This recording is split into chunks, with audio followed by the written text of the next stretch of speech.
So ಇಷ್ಟೆಲ್ಲ ಆದ ನಂತರ ಮಾನ್ಯ ಮುಖ್ಯಮಂತ್ರಿಗಳು ಸಭೆಯನ್ನ ಮಾಡುವಂತ ಹಂತಕ್ಕೆ ತಲುಪಿಬಿಡ್ತು. ಕಾರಣ ನಿನ್ನೆ ಆ ಸಾವಾಗಿರಲಿಲ್ಲ ಅಂತಂದ್ರೆ ಯಾವ ಮೀಟಿಂಗು ಮಾಡ್ತಾ ಇರಲಿಲ್ಲ.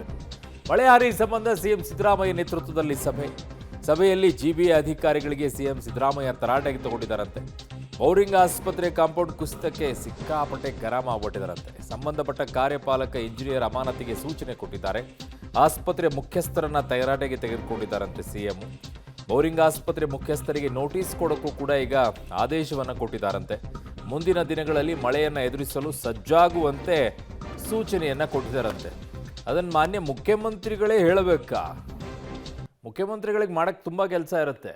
ಇದೆಲ್ಲ ಅಧಿಕಾರಿಗಳು ಆಯಾ ಸಂದರ್ಭಕ್ಕೆ ತಕ್ಕಂತೆ ಏಪ್ರಿಲ್ ಮುಗೀತಾ ಇದ್ದಂಗೆ ಮಳೆಗಾಲ ಆರಂಭವಾಗುತ್ತೆ, ಅಂದರೆ ಅಡ್ಮಳೆಗಳು ಬರೋಕ್ಕೆ ಶುರುವಾಗುತ್ತೆ. ಸ್ವಲ್ಪ ಅಲರ್ಟ್ ಆಗಬೇಕು ಅನ್ನುವಂಥ ಕನಿಷ್ಠ ಜ್ಞಾನ ಅಧಿಕಾರಿಗಳಿರಬೇಕು.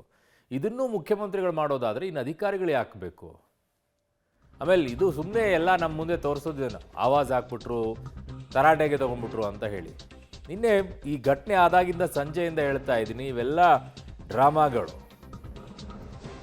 ಮಾಡ್ಕೊಂಡು ಓಡಾಡ್ತಾರೆ. ಮಳೆ ಹಾನಿ ಸಭೆ, ಜಿಬಿಎಗೆ ಸಿಎಂ ಸೂಚನೆ, ನಗರದ ಗುಂಡಿಗಳನ್ನು ಮುಚ್ಚಲು ಕೂಡಲೇ ಕ್ರಮ ವಹಿಸಿ ಅಂತಿದ್ದಾರೆ. ಬೌರಿಂಗ್ ಆಸ್ಪತ್ರೆ ಘಟನೆಯ ಗಾಯಾಳುಗಳಿಗೆ ಉಚಿತ ಚಿಕಿತ್ಸೆ ಕೊಡಲೇಬೇಕು. ಮುಂಗಾರು ಮಳೆ ಪ್ರಾರಂಭವಾಗುವ ಮೊದಲೇ ಸಿದ್ಧತೆಯನ್ನು ಕೈಗೊಳ್ಳಿ ಅಂತಿದ್ದಾರೆ. ಬೆಂಗಳೂರಿನ 5 ವಲಯಗಳ ಆಯುಕ್ತರು ಮುಂಜಾಗ್ರತಾ ಕ್ರಮಗಳನ್ನು ಕೈಗೊಳ್ಳಬೇಕು. ಒಣಗಿರುವ ಅಪಾಯಕಾರಿ ಮರಗಳ ಕೊಂಬೆಗಳನ್ನು ಕತ್ತರಿಸಬೇಕು ಅಂತಿದ್ದಾರೆ. ಬೇರುಗಳನ್ನೇ ಕತ್ತರಿಸ್ಬಿಟ್ಟಿದಾರಲ್ಲ ಸರ್, ಒಣಗಿರೋದು ಕತ್ತರಿಸೋದಲ್ಲ, ಒಳ್ಳೆ ಗಿಡಗಳೇ ಬೀಳ್ತಾ ಇರೋದು. ರಾಜಕಾಲುವೆ ಹೂಳು ತೆಗೆಯೋದಿಲ್ಲ, ಮೋರಿಗಳನ್ನು ಕ್ಲೀನ್ ಮಾಡೋದಿಲ್ಲ. ನಮ್ಮ ಜನನೂ ತಿಂದಿರೋ ರ್ಯಾಪರ್ಗಳನ್ನೆಲ್ಲ ಹಾಗೆ ಬಿಸ್ತಾರೆ. ನಮ್ಮ ಜನನೂ ಹಾಗೆ, ನಮ್ಮ ವ್ಯವಸ್ಥೆನೂ ಹಾಗೆ. ಅದಕ್ಕೆ ಹೀಗೆ